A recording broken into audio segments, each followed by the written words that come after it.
आज हम बात कर रहे हैं हाउ टू स्टडी, पढ़ाई कैसे करें।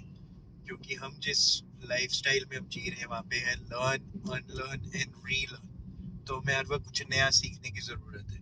कुछ नया सीखना है, कुछ नया पढ़ना है। तो मैं स्पेसिफिकली स्टडीज से रिलेटेड बुक्स पढ़ना, कोई कोर्सेज अटेंड करना, अपस्किल करना अपने आप को, उससे रिलेटेड उस कंटेक्स्ट में स्टडी करने के लिए 3 स्टेप प्रोसेस बता रहा हूँ। तो 3 स्टेप प्रोसेस में स्टेप 1 है गेट फेमिलियर। ठीक है, गेट फेमिलियर इंक्रीज अंडरस्टैंडिंग। तो आप कोई नई चीज पढ़ रहे हो, नया सब्जेक्ट पढ़ रहे हो, आपको उसके बारे में पता है नहीं पता है, कोई बात नहीं। तो आप जब क्लियर हो कि ये स्टेज रटने की नहीं है, फेमिलराइज होने की है, अंडरस्टैंडिंग की है। अंडरस्टैंडिंग के टाइम पे आप क्या कर रहे हो? बुक पढ़ लेते हो, बुक पढ़ के नोट्स बना लेते हो, या कोई वीडियो देख लेते हो, या चैट जीपीटी, कितने सारे हैं आजकल, परप्लेक्सिटी है हमारे पास, को पायलट है। तो आप एक क्वेश्चन का आंसर बुक से पढ़ते हो, एक क्वेश्चन का आंसर, सेम क्वेश्चन का आंसर आप परप्लेक्सिटी से पढ़ लेते हो। ठीक है, को पायलट से पढ़ लेते हो, चैट जीपीटी से पढ़ लेते हो कि वो कैसे सिंपल लैंग्वेज में सेम चीज को एक्सप्लेन कर रहा है। तो बहुत सिंप्लीफाइड वर्जन मिल जाते हैं। यूट्यूब में किसी के एक्सप्लेनेशन ले लेते हो अपने सब्जेक्ट से रिलेटेड। ये करना कब कब है? सबसे इम्पोर्टेंट चीजें होता क्या है, जब आप कोई कोर्स साइन अप करते हो कि अब ये मेरे को पढ़ाई करनी है, तो आपके माइंड में ना थोड़े थोड़े टाइम में आपका माइंड सजेशंस देता है, रिमाइंडर देता है कि ये एग्जाम्स आने वाले, पढ़ लो। ठीक है, तो जब ये रिमाइंडर माइंड में क्लिक करे कि ये करने का टाइम आ गया, ये करना है, उस टाइम पे ना प्लान्स बनाने छोड़ दो। हम क्या करते हैं, इमिडिएटली हमारा प्लान तैयार हो जाता है। संडे से पढ़ना स्टार्ट करूंगा, मंडे से रात के इतने बजे से इतने घंटे, ऐसे वैसे, ऐसे टाइम मैनेज करना है, वैसे करना है। तो आप टाइम मैनेजमेंट में चले जाते हो बजाय कोई एक्शन लेने के। एक्शन क्या है? आपके माइंड ने आपको सजेस्ट किया, सिंपल से रिमाइंड कराया कि पढ़ लो, आगे 2 महीने 3 महीने बाद ये एग्जाम्स है या ये कोर्स है जिसको आप कर रहे हो। ठीक है, तो जब हिट हुआ तो आप उससे रिलेटेड कुछ उसी टाइम पढ़ लो। आप अपने अगर फिजिकल नोटबुक्स हैं तो स्कैन करके फोन पे रखो हमेशा कि आपके पास अवेलेबल है। मोबाइल पे ही नोट पैड में या कोई नोट पैड कैरी करो, साथ के साथ नोट्स पढ़ाओ, साथ के साथ पॉइंट पढ़ो, साथ के साथ उसके नोट्स बना लो। ठीक है, मैंने 2 लाइन पढ़ी, मुझे समझ आई, मैंने अपनी लैंग्वेज में नोट बना लिया। मैंने एक पैरा पढ़ा, मुझे समझ आया, मैंने अपनी लैंग्वेज में एक नोट बना लिया। मैंने एक वीडियो से कुछ सुना, मुझे अच्छा लगा, मैंने अपनी लैंग्वेज में नोट में लिख लिया। अपनी लैंग्वेज में लिखना बहुत जरूरी है, अपने नोट्स बनाना बहुत जरूरी है इस स्टेज में, जब आप फेमिलराइज कर रहे हो, अंडरस्टैंडिंग बढ़ा रहे हो। ठीक है, अपनी लैंग्वेज में बस लिख लेते हो अब हर एक चीज को, हर टॉपिक को, हर क्वेश्चन के आंसर को, पर आप लिखते रहते हो, नोट्स बनाते रहते हो। पर्पस क्या है यहाँ पे? कोई स्पेसिफिक टाइम निकालने की बात नहीं है।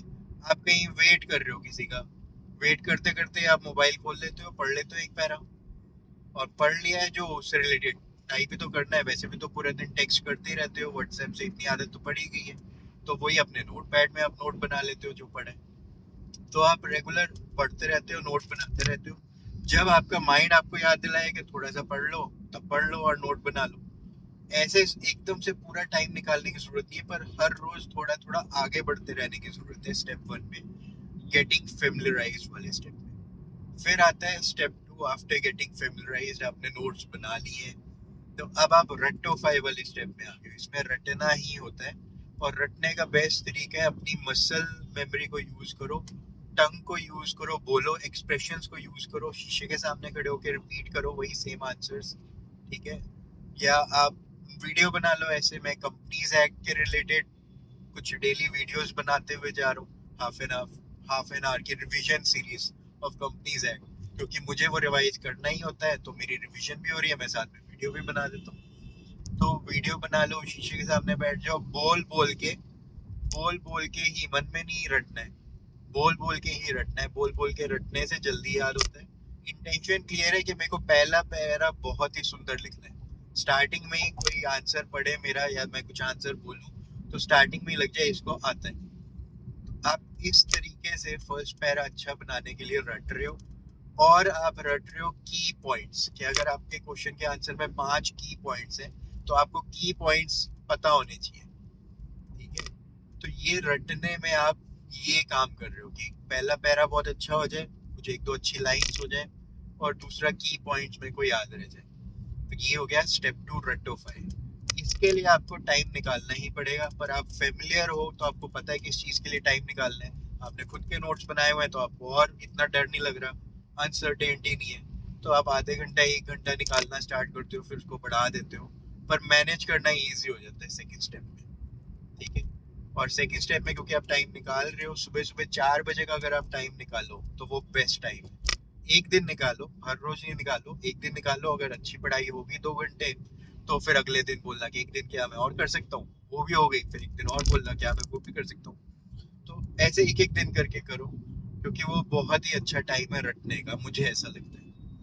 सेकेंड स्टेप क्लियर हो गया, रटोफाई। थर्ड स्टेप पे आगे बढ़ते हैं। थर्ड स्टेप है रिवीजन। रिवीजन क्या है? एग्जाम से पहले जब आपका टेस्ट है, जब आपका इंटरव्यू है, जब आपको उस नॉलेज की जरूरत है, तो आप एक दिन पहले उसको ऐसे रिवीजन कर रहे हो कि आपकी इंटेंशन क्या है कि मैं क्वेश्चन पढ़ के, टॉपिक पढ़ के कितना जल्दी रिकॉल कर सकता हूँ मैक्सिमम इंफॉर्मेशन। तो रिवीजन का पर्पस क्लियर होना चाहिए, मेरे को अपनी स्पीड ऑफ रिकॉल टेस्ट करनी है या बढ़ानी है, ठीक है। इस नजरिए से मैं रिवीजन कर रहा हूँ कि मैंने टॉपिक पढ़ा, क्वेश्चन पढ़ा, और मैं एकदम से 5 के 5 की पॉइंट्स को क्विकली अपने माइंड में रिकॉल कर पा रहा हूँ, ठीक है।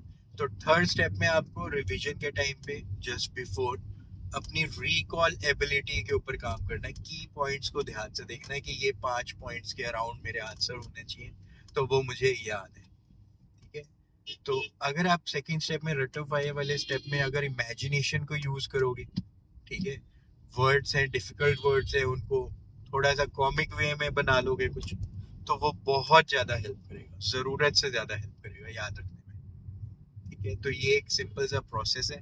स्टेप 1, ठीक है, get familiarised without devoting any specific time. जब दिमाग ने क्लिक किया कि मेरे को तो पढ़ना है, एग्जाम आ रहे हैं, कब पढ़ूंगा, तो आप प्लान नहीं कर रहे हो, आप एकदम से बुक खोल लेते हो, थोड़ा सा पढ़ते हो, थोड़े से नोट्स बना लेते हो, सिंपल। जब माइंड हिट करता है कि पढ़ लो, तो आप इमीडिएटली पढ़ ही लेते हो, चाहे थोड़ा पढ़ो, 5 मिनट पढ़ो, 10 मिनट पढ़ो, और नोट्स जरूर बना लेते हो।